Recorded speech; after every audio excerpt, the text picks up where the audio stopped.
So, before I begin, let me just tell you guys a little about my marriage with my ex-wife Julia, 30, female. I, 30, male, met her when I was in college, and it was pretty much love at first sight for me. But it took her a while to agree to go out with me. Once she did, we never broke up, and we ended up getting married. We'd been together for almost 7 years until she decided that she wanted a divorce and could no longer stay married to me. I didn't want to give up on us, and I promised her that whatever it was that was bothering her, we could work on it together. I even suggested couples counseling to her, even though I didn't think there was anything wrong with our marriage. But she didn't agree to it and said that she was just done and she wanted out. She told me that she was bored, the spark was gone, and that she just didn't feel anything for me anymore, which was a punch in the gut for me. Because I still had feelings for her when she decided to get divorced, but I wanted her to be happy, so I didn't contest the divorce. She wasn't working at the time and I was, so she got alimony as well. But she demanded a ridiculously high amount, and since I was still hoping that maybe she would come back to me, I let her get away with it as well. I do regret that decision now, but back then I was in over my head, and so I agreed to whatever terms that she and her lawyer set forth, just so she would be happy. I was pretty much a simp for her. That was almost 2 years ago, and things have changed considerably since then. I started hitting the bottle in the aftermath of my divorce because I was just straight up depressed and I couldn't imagine a life without Julia. It took me a lot of therapy and strength to bring myself out of depression and resume normal life. She didn't even check up on me after she left, which was eye-opening for me because I always felt like she loved me too, even though she was really out of my league when we first got together. But after the divorce, I realized I had always loved her more, and that's probably one of the major reasons why our marriage had come undone. But I started losing feelings for her slowly after the divorce, and after a point I stopped feeling anything for her at all. That was a major turning point for me romantically, since it allowed me to stand up for myself. I tried to contact her and discuss the alimony arrangement with her in person so that we could modify it and go a little lower than the amount that she decided upon, but she wouldn't agree to it and told me that she had never worked after graduation because she was too busy being a stay-at-home wife for me. She said that she deserved this, and I couldn't argue with that because she always had been a great housewife. So I didn't push much harder. I wasn't happy with the arrangement, but I had to deal with it, and after that we didn't keep in touch. It was only the monthly alimony payments, and when that was done, we didn't speak for the rest of the month. Fast forward to a couple of weeks ago, she somehow found out that I had received a huge promotion and a raise at work. I guessed some idiot from our friend circle had blabbed, and that's how the news got to her. After she learned that, she decided that she was going to demand a higher amount and filed a petition to increase the amount without even consulting with me first.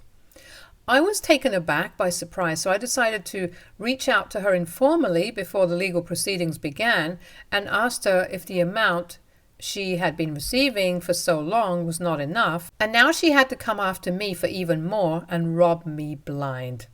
To that, she told me that she wasn't willing to speak to me without a lawyer, and that was the end of our conversation. It was just infuriating to think that I worked so hard day and night, but for some reason she felt that she was entitled to so much of my money only because she'd been a good wife to me for a couple of years.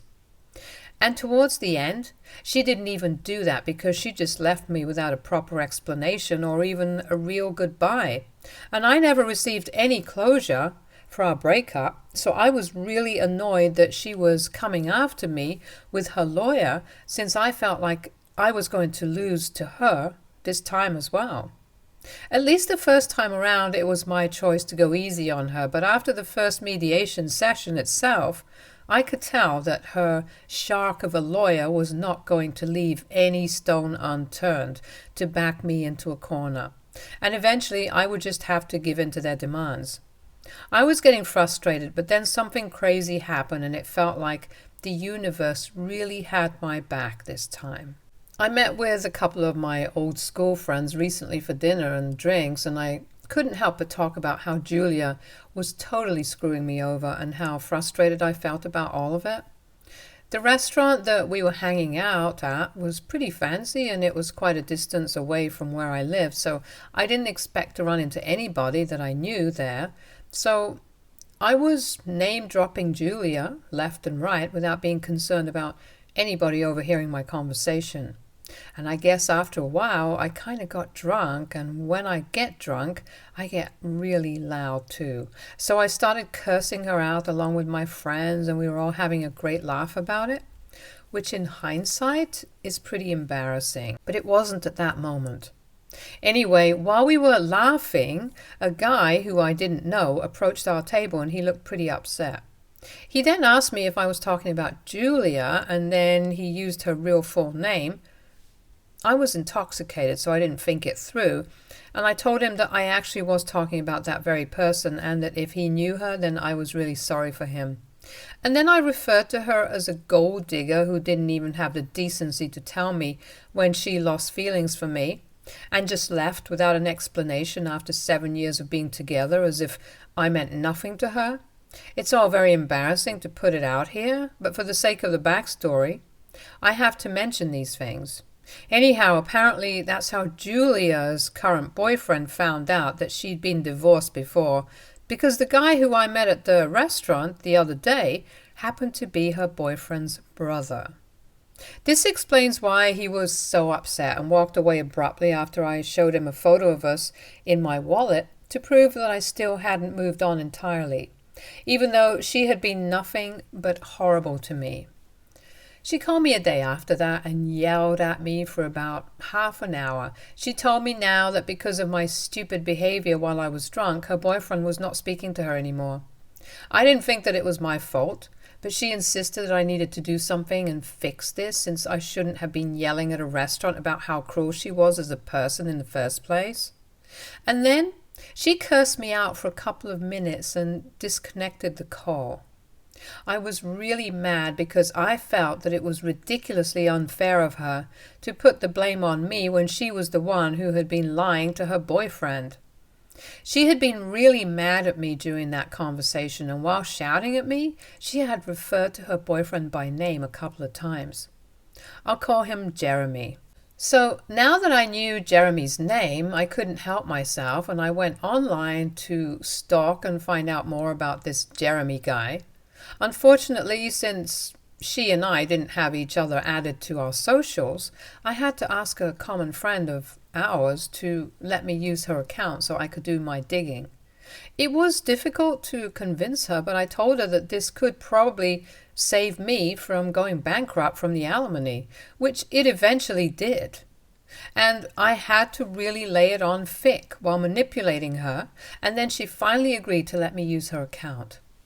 While going through his account, I realized that this guy was school friends with a cousin of Julia's, and I figured that these two probably met at her cousin's wedding. I hadn't attended that wedding with Julia because I'd been down with the flu, but she insisted on going because apparently she and her cousin were really close. I remember that incident distinctly because I was very disappointed that she left me while I was sick so she could attend some cousin's wedding. Jeremy had a couple of photos on his feed from the wedding, and Julia was featured in almost every single one of those photos. Jeremy had no ties to Julia's life back here because he lived in a completely different place and he didn't know any of the people that Julia knew. So she wasn't going to get caught unless her own family decided to rat her out, which they definitely wouldn't. And nobody here knew about Jeremy. It also didn't matter if they followed each other on social media because she followed a ton of people, and her being featured in a couple of photos on some guy's feed who attended the same wedding as her wasn't exactly incriminating evidence of her cheating. But I knew the truth now, and I knew that I had to somehow get to the bottom of this and prove that she had been cheating on me while we were married, before she filed for the divorce, and maybe then I could have a real shot at getting the alimony cancelled together. I called my lawyer up immediately when I found out that she had known this guy even when we were married, and now she was with him. So there was definitely something suspicious going on. He told me that he would look into it, and he came through. He traced Jeremy down, and then he spoke to a couple of people who lived in his neighborhood and confirmed that Julia had been living with Jeremy ever since she filed for divorce. The people on his street told him that Julia had moved into Jeremy's house about a couple of years ago, and it aligned perfectly with the time around when she told me that she wanted a divorce and moved out. So this is obviously where she went. But that wasn't even our winning hand. Apparently she even had a 2-year-old son now. And when my lawyer told me about that, I knew for a fact that we'd finally won. There was no way that she was getting out of this one, and I was thrilled that I could finally prove that she was a cheater and get out of paying her, because she really didn't deserve it. The last time we met, her lawyer finally had to concede that she didn't deserve the alimony since her client had been cheating. I guess she didn't want to involve the kid because she knew for a fact that the kid was Jeremy's and not mine, so there'd be no point in a paternity test. Had the kid been mine, she definitely would have come after me earlier to demand child support. She had been engaging in infidelity, and that disqualified her from receiving alimony. That was it.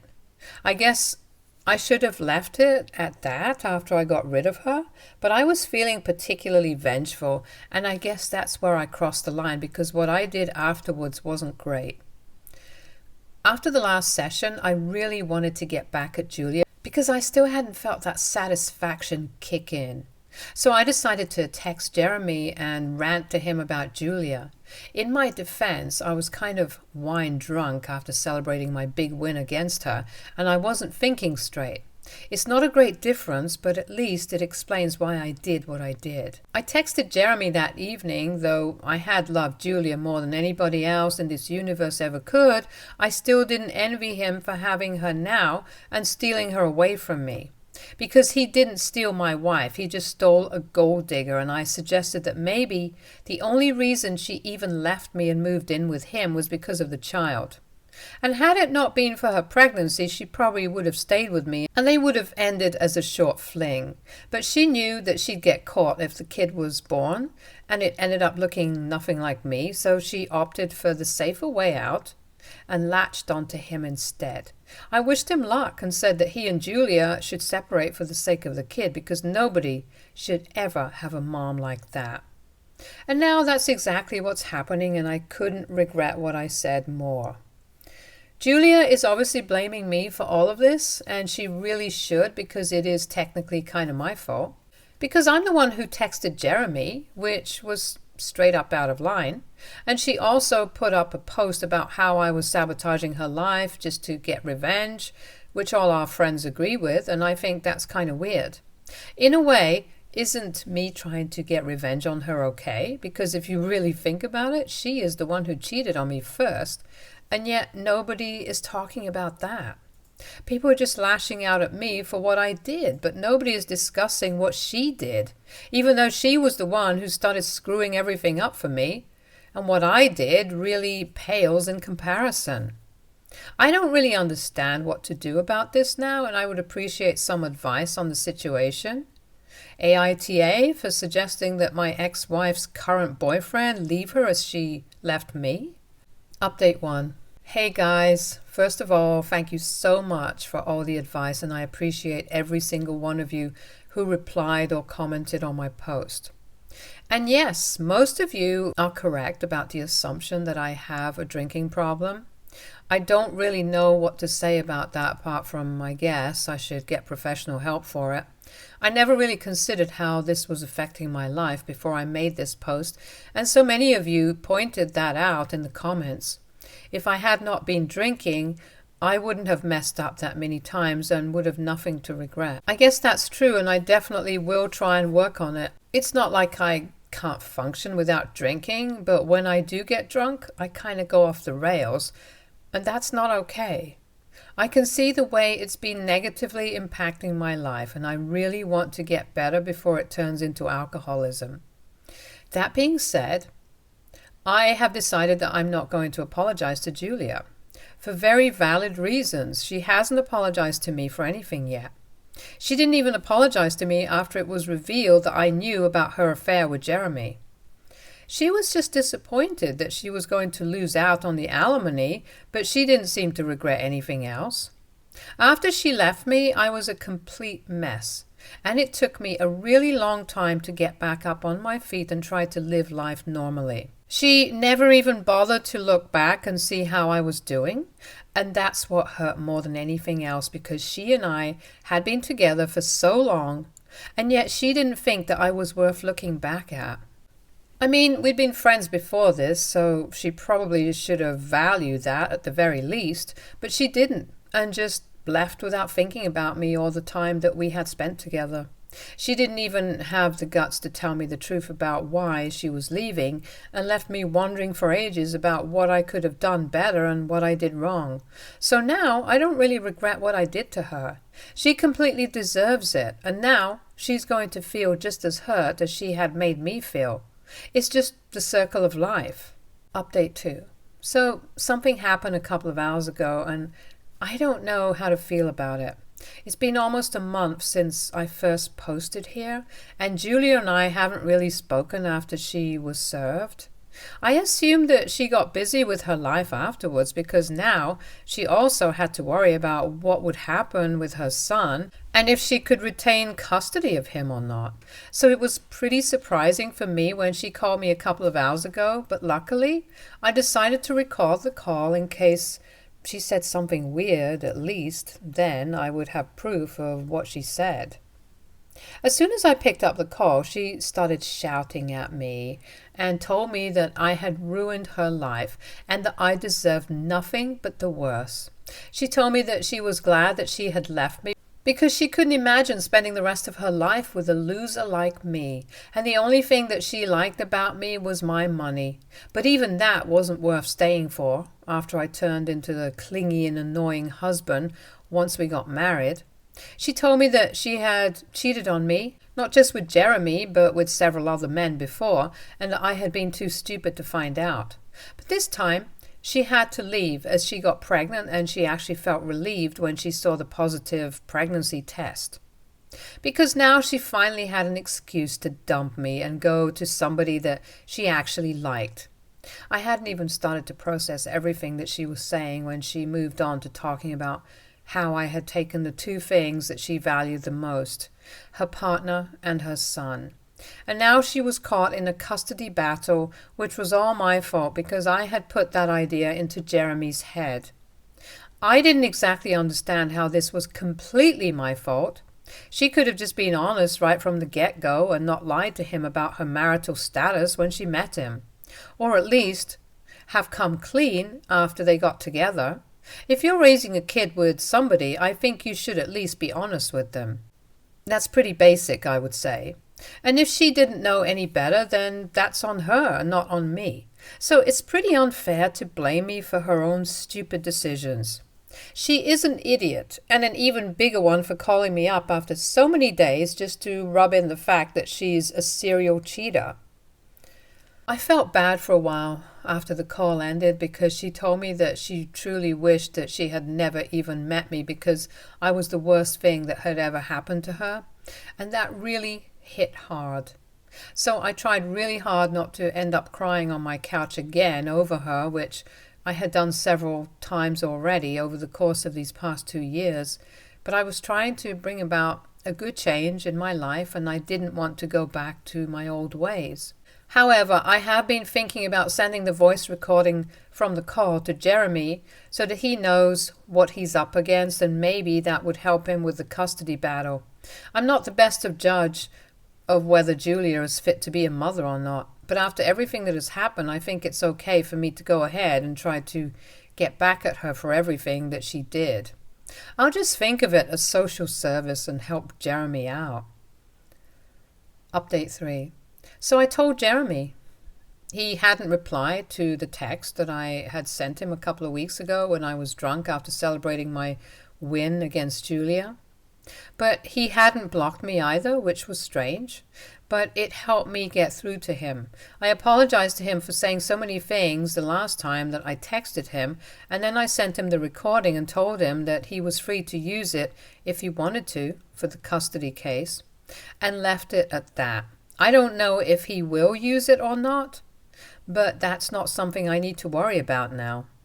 The bottom line is that he has all the information now, and Julia is really done with it. Update 4. Okay, I just heard from a couple of people that Julia lost custody of her son and only has supervised visiting rights. Jeremy discovered that she had been cheating on him as well after some guy from his workplace confessed to him because he couldn't bear to keep this a secret anymore, and he also had my recording to use against her. Julia clearly isn't the best person to be a mother right now, for a couple of other reasons as well, I presume, and that's why she lost the custody battle. I would feel bad for her, but she pretty much brought this onto herself by being so immoral. It just sucks that the person I wasted so many years of my life on turned out to be the literal worst. At least karma is catching up with her now, and she's getting everything that she deserves. I don't speak to our common friends anymore, so I received this news a lot later, and from somebody that wasn't even part of our friend circle back when we were in college, so it's safe to assume that people have been gossiping a lot behind her back, including our friends. Clearly they're not really her friends if they feel comfortable talking about her behind her back like this. But to be fair, I don't think that the people who happen to be our common friends can be anybody's friends. They proved that when they didn't keep the same energy for me and her, even though she was the one who was cheating and I just made a stupid mistake while I was drunk, so their priorities have always been kind of skewed. But anyway, the bottom line is that she is screwed now, and I really couldn't be happier about it. Stay tuned for more stories from Argo Relationships.